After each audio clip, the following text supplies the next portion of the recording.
Vamos dar continuidade agora falando a respeito do matrimônio da Lady e do Lord Danbury.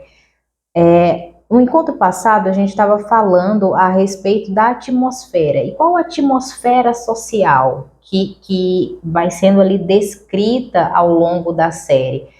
É uma questão que ainda é muito presente hoje. A gente tem ali uma ideia de que somos iguais, mas ao menor a menor mudança, a gente é lembrado que está ali colocado a quem, né? É sempre a gente tem que ter essa atmosfera de gratidão em relação ao outro, como se a gente não tivesse feito nada, não tivesse dado ali a nossa contribuição.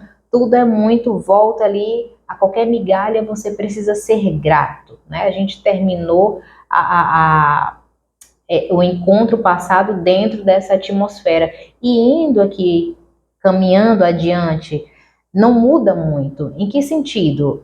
Há um momento onde o Lorde está falando com a Ágata e ele fala o seguinte: olha, eles exibem a felicidade na minha frente, mas impede que eu agarre. Então, isso é que a branquitude acaba fazendo ali, né? Então, o tempo todo eles podem ir à melhor caçada, eles podem ir ali ao melhor costureiro, mas quando você tenta ali se igualar, por mais que eles digam que você é igual, você volta a ser um menino, você volta a ser chamado pelo nome, você esquece ali o título que você tem, né, de Lorde, ou até hoje do contemporâneo de doutor e etc. Né? Então a gente sabe disso, na menor mudança a gente perde certos títulos e volta a ser menino, volta a ser, né, alguém que está aquém daquela posição, né? Então, eu preciso colocar aqui para vocês, fazer essa exposição da entrega do imóvel. Eu achei uma cena fantástica porque ela atinge várias camadas, né? Então, a primeira coisa que eu quero colocar aqui é que essa dúvida, né, entre ele e a esposa, isso tudo aqui é nosso, como foi que a gente conseguiu isso? E ela fala, bom, o que é que o papel está dizendo, né? Que foi que a carta que você recebeu diz? E ele fala, bom, a carta que nós recebemos diz que a terra é nossa, assim como algumas cabeças de gado, outras terras são para os meninos. Então ele vai nomeando tudo isso, inclusive o imóvel. E quando você pergunta, né, ou melhor, quando ele pergunta para ela, você tem ideia de como isso aconteceu? Eu acredito que seja um flash de lucidez que ele tem ali, nesse sentido, eu vou dar a chance dela me dizer como foi que ela conseguiu isso aqui, porque eu tenho certeza que foi ela que conseguiu. Mas aí o que ela faz? Ela nega e diz, eu não faço a menor ideia. E aí você dá espaço para o devaneio dele, né? Onde ele fala assim, eu sei muito bem como isso aconteceu, eu vou contar como isso aconteceu, o rei me vê pelo que sou, o rei me vê pelo meu valor, pela minha estima, ele entende que o passado ficou para trás e que esse é um novo mundo, em que os homens são homens e não importa de onde eles vieram, né? Talvez, e ela fica comovida com aquele discurso do marido e ela passa a falar, talvez seja um começo de uma nova era. Eu acredito, quando ela começa a dizer aquilo que ela sente, né? Ele corta e fala, quieta, mulher, eu vou testar a chave. Então, essa cena aqui é maravilhosa, né? Nesse sentido de perceber que muitas vezes esse sujeito ele é cortado de diversas formas. Você vê que no chá a Ágata também é cortada. O tempo todo ela está sendo ali cortada. Você precisa me dar o que você quer. Já que você teve acesso à rainha, eu lhe dei acesso à rainha, mas não foi por você. Eu dei para que você fosse a minha espiã. Eu dei para que você pudesse me dar informações privilegiadas. E ela fala, o que eu vou ganhar com isso? Não vou ganhar nada, então não vou expor outra pessoa para simplesmente, né, ser uma fantoche. Então, já que eu tenho isso aqui, eu vou fazer um bom uso disso, né? Então, dentro dessa, passando esse contexto, né, a gente percebe que ela tem momentos muito curtos de fala.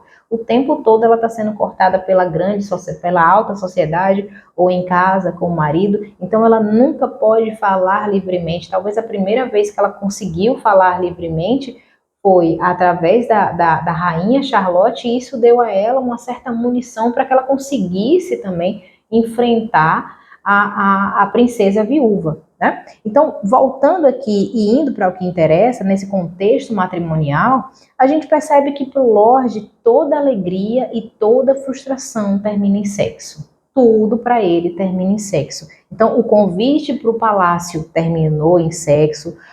Quando lhe foi negado a possibilidade de entrar no clube de cavalheiros, ele foi para o sexo.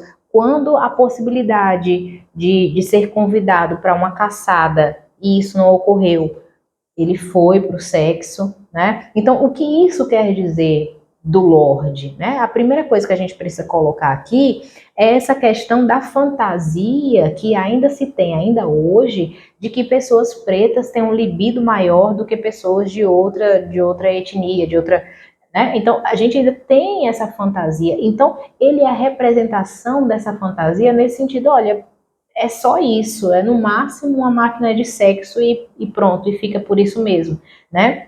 Então, em aspectos psicológicos, a gente pode perceber que ele tem uma dificuldade de digerir as frustrações, assim como perceber que a excitação não é uma excitação apenas dos órgãos genitais, mas uma excitação de alegria, de euforia, e a dificuldade que ele tem de usufruir, até porque isso lhe é negado, né? Novamente, do que adianta ter dinheiro se você não tem amigos, né? Se você não tem pessoas para também te rodear, nesse sentido de contribuir, de ter um momento. Então ele tinha dinheiro, mas era um homem absolutamente solitário.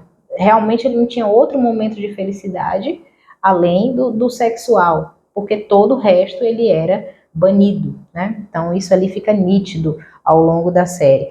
Para Lady Danbury, parece que nunca existiu nem o desejo sexual, pelo menos até o momento onde ela estava casada, e muito menos o desejo de ser mãe. A gente percebe isso quando ela está ali mergulhada na banheira e ela fala, e se ele colocar outro bebê gigantesco dentro de mim? Ela fala aquilo com uma preocupação e com uma...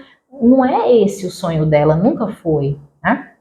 Então, dentro ainda dessa perspectiva sexual do casal, ela fica ali até reclamando com a empregada, falando, ele não deu sequer aviso. Então, como se já não bastasse suportar isso, agora tenho que suportar sem aviso prévio, a qualquer hora. E ela fala, olha, ele disse que tinha outra surpresa. Será que isso vai acontecer 2 vezes ao mesmo dia? O que isso sinaliza para a gente? Sinaliza que ele não deveria ser um homem muito romântico. Provavelmente a surpresa dele não passava nada de atos sexuais, era o máximo, né, que ele conseguia fazer, porque, como eu já estava dizendo, a sociedade amarrava ele, né, deixava esse sujeito imbuído e ele não conseguia fazer outra coisa. Então era era o único momento que ele tinha prazer, né, era de fato no ato sexual. Isso não é diferente hoje, tanto nessa questão ainda, né, racial, que isso é para um outro encontro, mas é só para suscitar vocês aqui, tá? Para iniciar essa discussão e essa reflexão. Indo aqui para a entrada na igreja, né, a gente nota duas reações. Isso também é atrelado ali ao contexto social. Então, a primeira reação é a admiração de outras mulheres pretas, de outras mulheres negras. Então, quando ela vê, quando as pretas conseguem ver uma outra mulher preta, né, entrando ali na igreja com seu black power, com um vestido lindo, que a Charlotte casou com o vestido que ela queria, com o cabelo da forma como ela queria, ela foi enfiada dentro de um vestido e ela falou, aqui não sou eu, né? Não me cabe aqui é o lugar onde querem que eu esteja, mas eu não quero, dessa forma eu não quero, né? Então a gente nota esse olhar de admiração das pretas em relação a ela, e a gente nota o desdém das mulheres brancas, né? Onde elas ficam assim, como assim, né? Ela veio de longe e por que não achou uma mulher à altura do rei aqui dentro dessa província? Então, assim, o que é que ela tem que eu não tenho? Né? O olhar dessas mulheres brancas é sempre desconfiando ali do porquê que não acharam ali uma outra mulher mais parecida com o rei, né? Então, esse é o primeiro aspecto em relação ao matrimônio, tá? Então a gente coloca ali a dificuldade do Lorde em conseguir expressar a sua excitação e, em contrapartida, a Ágata né, ali tentando sobreviver além da sexualidade, né? Então você vê que o tempo todo ela foge, naquele momento da relação ela nunca está ali, ela nunca está presente, né? Ela apenas suporta aquele momento, tá? Então essa era a contribuição a respeito ali do matrimônio